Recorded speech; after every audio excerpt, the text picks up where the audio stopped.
Alright guys, Spliff here. Welcome back, and today we're gonna check out the Logitech Z333 2.1 speaker system.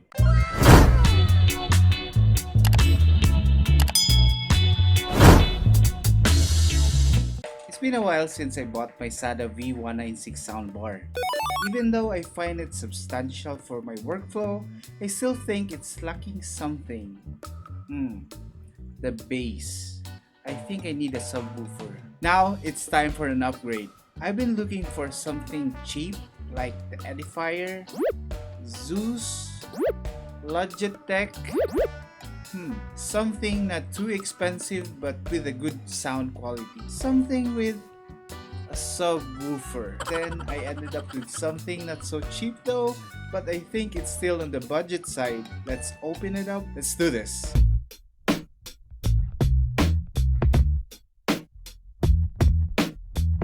This is my new Logitech Z333 2.1 speaker system. It was priced 2,588 pesos, roughly around 55 US dollars. It comes in a big heavy box. It's freaking 7 kilograms. And since it's super heavy, it's a good thing they sent it with a fragile mark.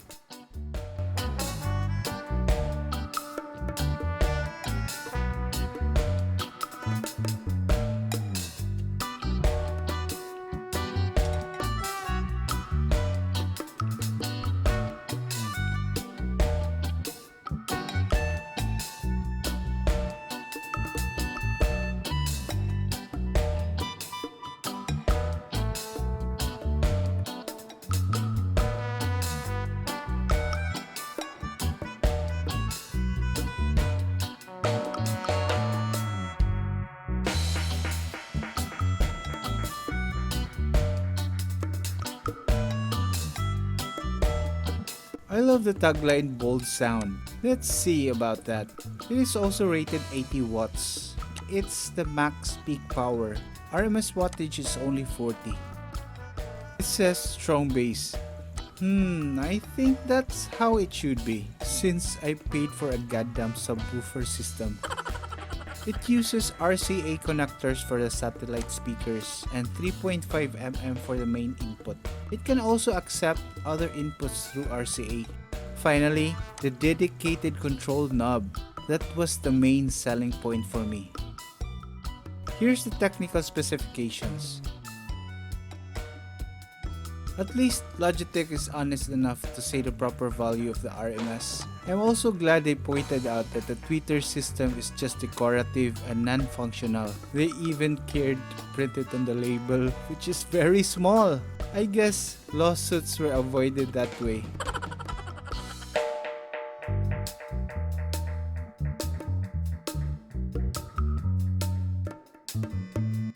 Let's open up this bad boy.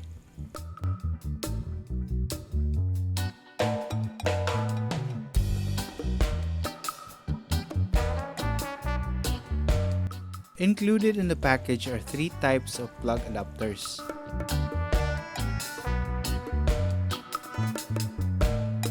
Next, a single piece of paper for the installation manual. And I guess no one's stupid enough to get lost in the installation.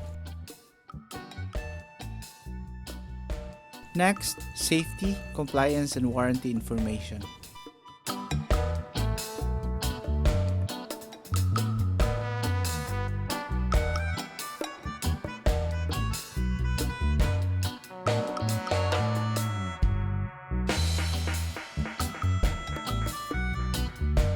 Next, the left and right satellite speakers. Again, don't get carried away by the tweeter speakers. They're just decorative. The satellite speakers will be connected to the subwoofer later through their RCA cables.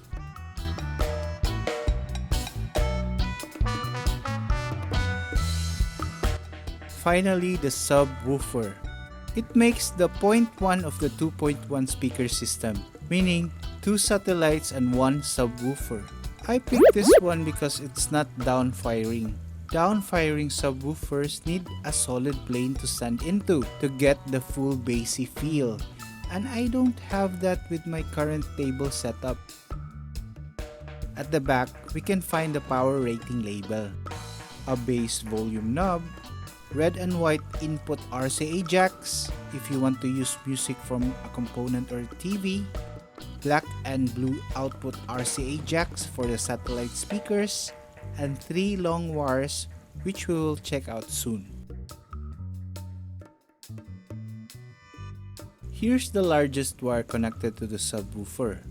I just picked one of the adapters that is compatible with the outlets here in the Philippines. Here we have the 2-stripe 3.5mm connector for our audio input. Finally, the last wire is connected to this simple control knob.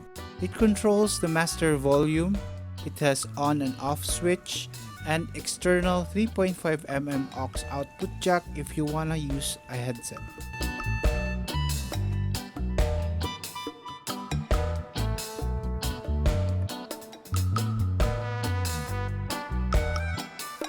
The connection is very simple.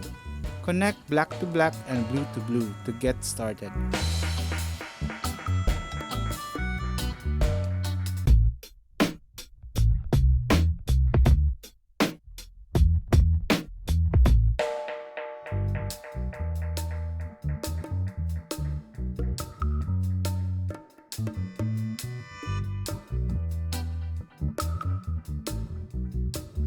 I'll be using my phone for the initial demo. The sound quality may differ on your end since YouTube is using compression, and I also have fans running in the background.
Let's talk about the good side first. Compared to my 3-watt SADA soundbar, the Z333 has 80 watts. I mean, the RMS is only 40 watts and all, but it's still a gazillion times over the previous one.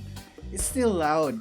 I mean, it's super loud. My gripe about the SADA soundbar is that the wiring of the control buttons is very short, barely out of reach.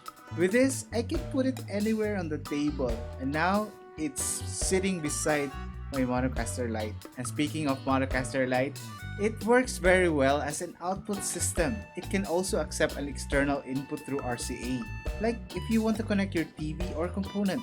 And now for the bad part. Even though this unit is on Logitech's budget variety, we can't deny this one is still expensive. And next, the fake tweeter speakers and lower RMS might offend anyone technical about stuff. For me, I was honestly never really bothered about it.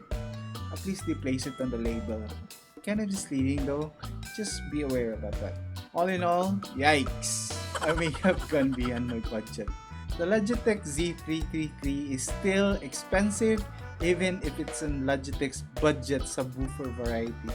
You can still check out the less expensive ones, the Z213 or Z313 options, if you still want to buy your Logitech. These items, even though they are cheaper, they are still very powerful enough for gaming or playing media. With all things said, the benefits outweighs the negatives.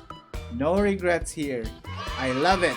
And that's my take on the Logitech Z333 2.1 speaker system. Let me hear your thoughts in the comments below. I want to know if you are picky about your speaker system. Do you prefer buying popular or known brands? What speaker system are you using? Comment your comments in the comments below. Thank you very much for watching. I hope this video helped you decide if you're looking for a budget 2.1 system. And don't forget to like and share to show your support. Subscribe and hit the bell, please, for more unboxings and gameplay videos. I publish every day of the week. Goodbye for now, stay safe, and God bless.